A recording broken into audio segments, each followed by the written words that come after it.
So I am going to analyze this game where I played the London system against the King's Indian Defense, and I won. That doesn't always happen. I have a partner who often plays the King's Indian Defense, and I've tried the London against him. But let's take a look and see what happened. So, I played d4 because, well, that's the opening to the London. He played knight. There you go. Now I'm in the London. Okay. I'm looking at the London system. He moves queen. He moves his king pawn out one. Okay. There's London again.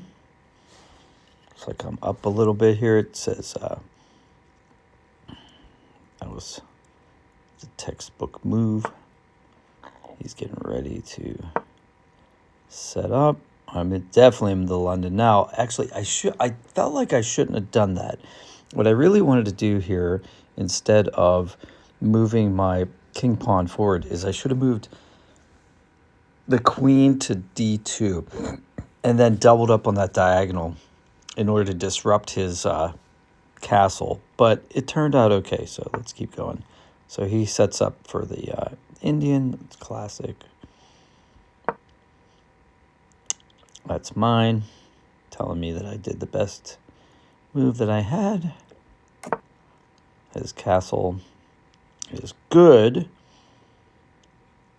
It doesn't say it's the best, but it says it's good. So you can see at the top there, my rating goes up to 0.89. Now,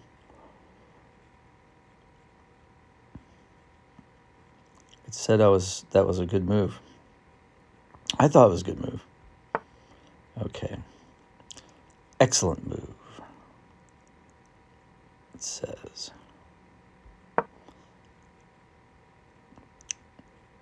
Okay, it tells me that's a decent move to move the bishop out. So I need to move the bishop out in order to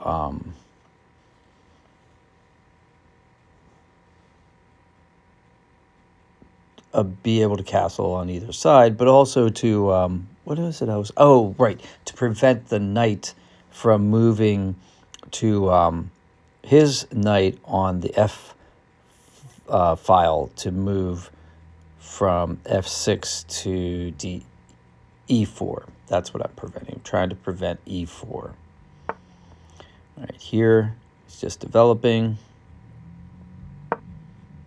Okay, they didn't like this move. Now, here's the thing. If I don't make this move, then the black's knight on C6 can occupy that square that I occupy with the knight. So I liked it, but the computer doesn't like that. So the knight takes, and then I take. Then he moves his bishop out. I castle. It doesn't understand why I castled. That's fine. Yeah, I didn't think that was a good move on his part. In fact, he's got a couple moves here where I'm able to kind of gain tempo.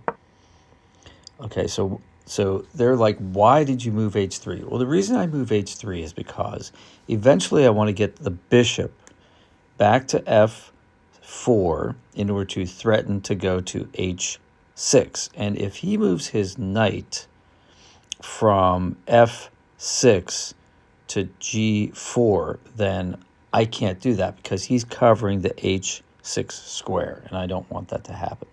So that's why I did what I did. Now, when he moves that rook, that doesn't really make a lot of sense. So I guess what he's trying to do is get ready to move the rook, the pawn in front of the rook, the c7 pawn, forward to c5. At least that's what I think he was thinking about doing. Right. So I move e4 so that I can clear the diagonal for my queen along the black squares to threaten h6. That's what I'm trying to do there. And then this is a blunder, I think. I think he should have either tried to threaten the d-pawn or I don't know, he should have done something else. No, they don't like b4. They say b4 is a mistake, but I'm setting up a way of digging out that entrenched black square bishop on my next move. These guys, now that's a really weird. I don't know what he was doing there, because now his rooks can't communicate with each other, and I just don't get it. So there we go. I offered my opponent a chance to trade. He doesn't. He takes the pawn. And I'm like, I don't get it either. So I take the knight. He takes. I take his bishop. Now, if he takes my white bishop on the next move, I'm going to move my black bishop back out. Probably to, I don't know. I'd probably move it to E5 and save it. But he doesn't. He uses his king to take that bishop. And now I'm going to take the free pawn. Right?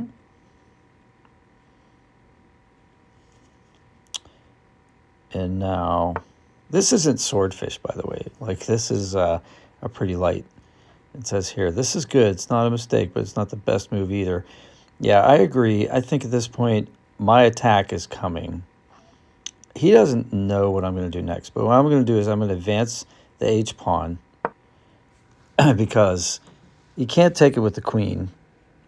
If he takes it with the queen, then I'm going to take the queen with the rook. I really don't know what he would do here. I guess what I would have done if I were him is I would have moved the h-pawn to h5. But he doesn't. So he takes. It says you're going to lose a pawn here, right?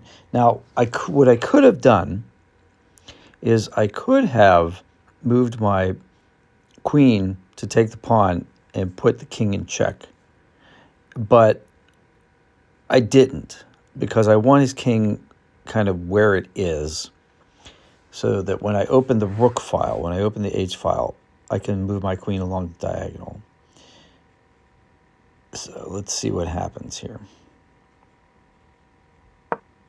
Then I move my rook, and it says here, you overlooked a chance to take back material. Yes, I did, intentionally, because I want to make contact with his defending pawns. So I really want him to take here. But actually, the way it turns out great for me. He moves his queen, trying to, he can defend his pawn, but he also has a battery coming down towards my king. And the problem here is, if I move my queen, well, actually, I've got the white bishop covering the c-pawn, so it's not a problem.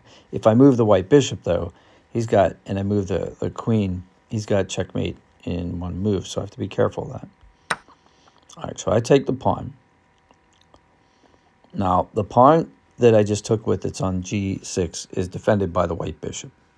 So that's not a problem for me. He takes he does the wrong thing.